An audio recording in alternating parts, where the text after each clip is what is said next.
नमस्कार दोस्तों। बहुत पुराने समय की बात है। एक भिखारी घर घर जाकर भीख मांगा करता था और वह एक सेठ के घर रोजाना भीख मांगने जाता था। सेठ उसे भीख ना देता पर रोज गालियाँ देता था। एक दिन की तरह वह सेठ के घर भीख मांगने पहुँचा। सेठ जी कुछ खाने को दे दो। सेठ जी बोले, मर क्यों नहीं जाते तुम? क्या जीवन भर भीख मांगते फिरोगे?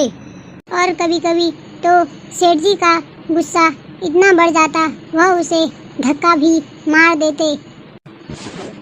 उस दिन तो वह गिरते गिरते मानो बड़ी मुश्किल से संभल गया और भिखारी बोला, सेठ जी भगवान तुम्हारा भला करे।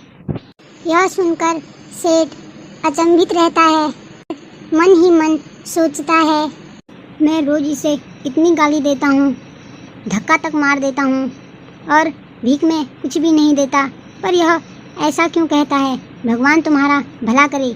इसके पीछे क्या कारण होगा, मैं यह जानना चाहता हूँ।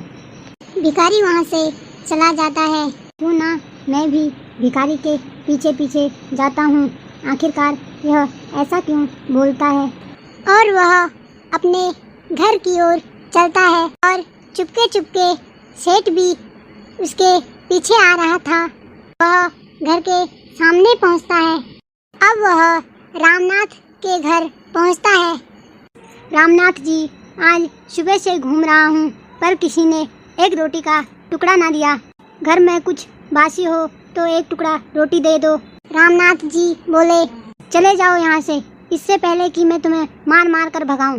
पीछे छुपा सेठ सब सुन रहा था। फिर भिखारी कहता है, भगवान तुम्हारा भला करे। वह बगल के घर में जाता है। वहाँ एक स्त्री खड़ी रहती है। वह बोलता है, बहन कुछ खाने को दे दो। हे मेरे भगवान, अपने तो खुद ही कर्म फूटे हैं, खुद के पास खाने को तो कुछ नहीं है, और एक तुम हो, आ जाते हो रोज अपना सा मुंह लेकर, मर क्यों नहीं जाते तुम। वह उसकी कटोरी पकड़ती है और जमीन में फेंक देती है। कटोरी टूट जाती है। वह उसे खरी खोटी सुनाकर कहती है, चले जाओ यहाँ से, कुछ नहीं है मेरे पास। भिखारी कहता है, भगवान तुम्हारा भला करे। यह सारी बातें छुपा सेठ सुन रहा था। भिखारी वहाँ से चला जाता है तो उसकी बीवी वहाँ आंगन में लेटी रहती है। उसे आता देख वह बैठ जाती है। उसके पीछे पीछे सेठ भी आता है। उसकी बीवी कहती है, सुनो जी, आज कुछ मिलाया नहीं, बहुत भूख लगी है। नहीं भाग्यवान, आज कुछ नहीं मिला, और तो और लोगों ने गालियाँ और दी, और कटोरा कहाँ रखा है। लोगों ने, किसी ने धक्का मारा, किसी ने कटोरा फेंक दिया तो कटोरा टूट गया। यह सब अपने ही पापों का तो परिणाम है। याद है तुम्हें, कुछ वर्ष पहले हम कितने अमीर हुआ करते थे और क्या नहीं था हमारे पास।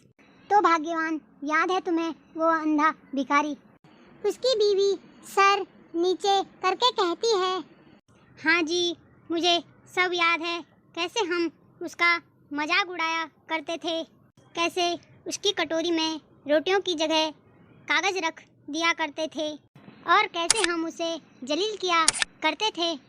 हाँ जी हाँ, सब याद है मुझे।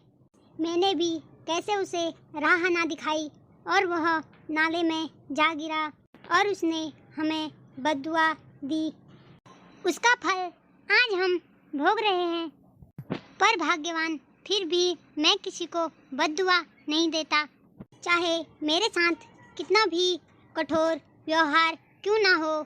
मेरे जुआ पर हमेशा दुआ ही रहती है और मेरे साथ अन्याय करने वालों को भी दुआ देता हूँ, क्योंकि उनको मालूम नहीं कि वह क्या कर रहे हैं। जो सीधा ईश्वर देख रहा है। जैसे हम भुगत रहे हैं ऐसा कोई और ना भुगते, इसलिए मेरे मुंह से अपना हाल देखकर अब दुआ ही निकलती है। सेठ चुपचाप दूर से सब सुन रहा था। उसे अब सारी बात समझ आ गई। सब प्रभु की माया है। वह दोनों साथ में बोलते हैं। इतने में सेठ वहाँ आ गया। मुझे माफ कर दो बाबू। वह भिखारी के पैर पकड़ता है। आप यह क्या कर रहे हो? सेठ जी उठो। मुझे सब समझ में आ गया है बाबू, मेरी गलती माफ कर दो। मैं अपनी गलती मानता हूँ। मेरे से बहुत बड़ी गलती हो गई है। सेठ जी कोई बात नहीं, इंसान ही गलती करता है, पर हमें यह गलती का भुगतान करना पड़ता है। और इस प्रकार भिखारी सेठ को माफ कर देता है और भिखारी फिर बोलता है, भगवान तुम्हें माफ करे।